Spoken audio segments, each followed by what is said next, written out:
What if I told you that cute in video games isn't just an art style? It's basically a psychological cheat code. Some characters feel like a warm blanket for your brain. You see them for half a second and your nervous system goes, "Yep, I trust this creature with my entire emotional well-being." So why does that happen? And more importantly, how do studios design comfort on purpose? Let's talk about the science and the characters that mastered it. Humans are extremely predictable in one specific way.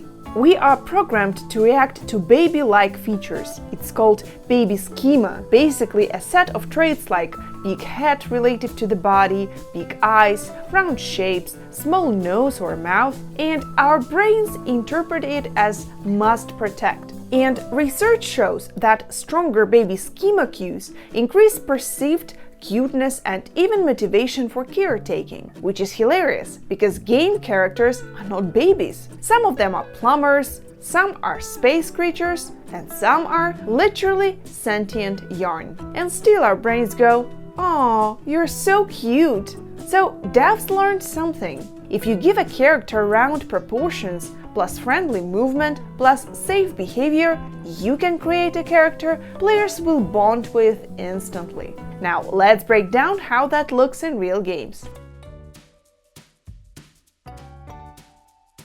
Kirby first appeared in Kirby's Dream Land in 1992, created and designed by Masahiro Sakurai. Kirby's simple blob look started as a placeholder, and then they basically went, "Well, actually this is perfect, let's don't touch it." Kirby literally a circle with feet. Minimal sharp edges, zero threat. His simple face makes it easy for us to project emotions onto him, and his whole vibe is soft power. Cute but unstoppable. He's just adorable. Kirby didn't stay confined to games. He also appeared in animated series, where his personality was expanded even further, and he was just as gentle and adorable on screen. No matter how strange the world gets, he stays soft, gentle, and reassuring. And yet, despite how he looks, Kirby is absurdly powerful.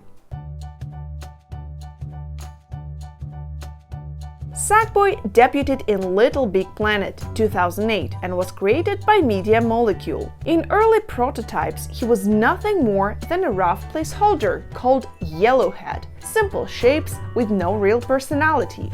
But once the team committed to the game, they began refining him into a character players could emotionally connect with. Sackboy was intentionally designed as a blank canvas, customizable, emotionally readable, and not too specific, so players could easily project themselves onto him. And the craft material aesthetic does a lot of the work here. Burlap texture, button eyes, a visible zipper, everything about him feels handmade, like a toy. And that visual language quietly communicates something important. This world is safe. In Kena Bridge of Spirits 2021, you meet the Rot, tiny forest spirits connected to decay and regrowth. They are very intentionally designed to feel comforting. Small, round, expressive, and clearly harmless. The Rot aren't powerful on their own. They help, follow, assist, and that matters. Comfort characters often feel safe, not because they dominate in the world, but because they exist within it, supporting rather than controlling. And here's a very human detail I love. The little hats the Rot wear. That wasn't part of some grand design document. It started as a quiet joke. A level artist secretly put hats on them.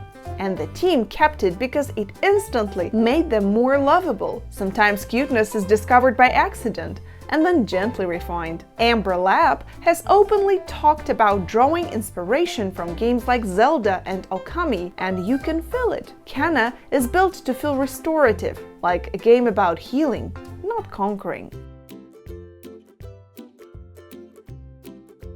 We all knew he'd be on this list. Yoshi debuted in Super Mario World in 1990s and is credited as designed by Shigefumi Hino. And he's definitely not a threat. I mean, just look at him. He's basically the friendliest dinosaur imaginable. But Yoshi works as a comfort character, not just because of how he looks. His role matters. He is a companion and a mount, someone who literally helps you move through the world. Psychologically, that's powerful. We tend to bond more strongly with characters that support us rather than overshadow us. A character who helps you jump higher, survive longer, or recover from mistakes feels like a partner, not a tool. Yoshi shares your adventures, and that quiet, reliable help creates attachment. Yoshi is comfort in motion.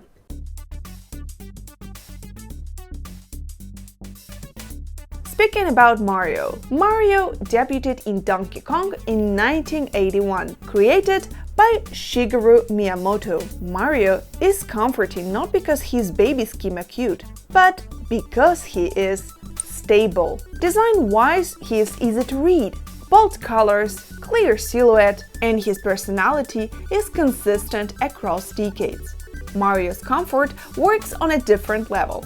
He doesn't surprise you or overwhelm you. He does what he's always done. And that credibility creates trust.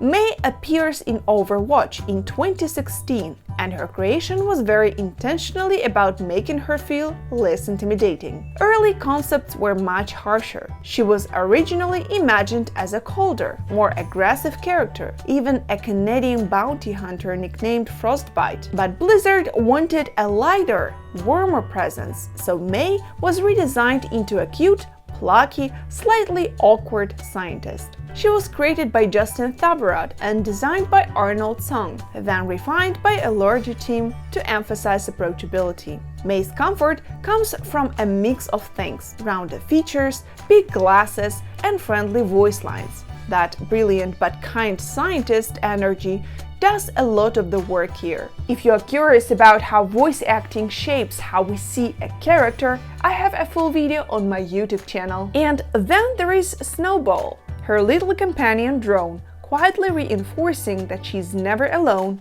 and neither are you. Mei feels trustworthy because she comes across as a girl next door type, approachable, kind, and genuinely easy to be around. She's not someone you admire from a distance.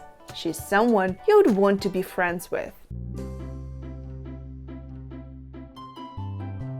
Interestingly, people don't always find comfort in the same kind of characters. In broad terms, men tend to gravitate towards characters like Mario. Figures associate with competence, reliability, and control. Characters who feel capable and steady can be reassuring because they represent mastery over the world. Women, on the other hand, more often respond to characters like Kirby, softer, more vulnerable, and emotionally readable. From a psychological perspective, nurturing and caretaking instincts play a role here. We are, as women, naturally drawn to characters that invite protection, empathy, and gentle attachment. This doesn't mean men like power and women like cute. Context, personality, and culture matter a lot. But it does highlight something important. Comfort comes from different emotional needs. For some people, comfort means strength and stability. For others, it means softness and care. So, comfort isn't one formula. So, what's important to understand is that comfort characters aren't accidental. Game studios don't just wait for inspiration to strike. They test shapes, silhouettes, colors, animations, voice tone, and player reactions. They study what feels safe, readable, and what players emotionally respond to. Of course, inspiration matters. Design look at other games, at animation, toys, at childhood memories, but comfort isn't copied, it's translated. Each studio adapts those ideas to fit a specific world, tone, and audience. That's why comfort characters can look completely different, but still makes us feel the same way. So why does some characters feel instantly comforting? Because comfort is designed. It comes from soft, baby schema shapes that signal safety, from behavior that helps instead of threatens, from roles that support rather than dominate, and from consistency, because our brains trust what they can predict. Game studios know this very well. They're not drawing something cute. They're designing something that feels safe to be around. And when they get it right, we don't just like the characters, we relax around them. So tell me in the comments, which character feels like comfort to you? And why? If you like this type of content, a like really helps this video reach more people. If you want to know more about games and gaming world, subscribe to my channel. Stay awesome. Peace out.